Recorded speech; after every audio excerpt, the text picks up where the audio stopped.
Aviation officials say delayed and canceled flights take their toll on passengers as well as airlines. An economist adds that problem also slows down the economy's expansion. Joyce Ilas reports. The Civil Aeronautics Board says the airlines are losing hundreds of millions of pesos from the congestion of airplanes in the airport's runway. Airport authorities explain the congestion happens when the runway can no longer accommodate other aircraft that are scheduled to land or take off. This often leads to delay or cancellation of flights. The holding pattern of the aircraft itself causes very significant amounts of wasted fuel.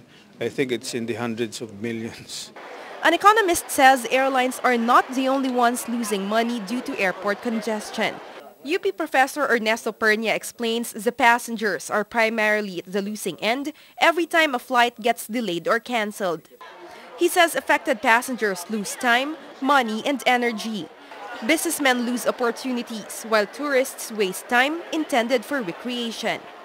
Can you imagine the inconvenience that foreigners have to go through, who are unfamiliar with our processes? So it's a turn-off, really. It's a turn-off from tourism. Pernia says airport congestion is also affecting government revenues. The Department of Tourism earlier admitted the country failed to reach its target tourist arrival of 6.5 million last year. Tourism officials blamed airport congestion as one of the reasons behind this. Moreover, airport authorities admitted rejecting the request of 4 to 5 foreign carriers that wanted to fly to Manila.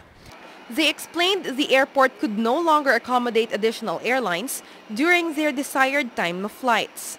Pernia asserts the loss of potential tourism revenue is just one setback. He says what's more costly is the country's image that gets tainted in the global market.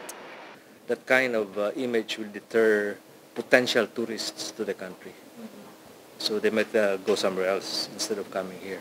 Or those who have been here, they, instead of wanting to return, they might not come back again. In the coming days and months, the country will host international events such as the Papal Visit and the Asia-Pacific Economic Cooperation Summit.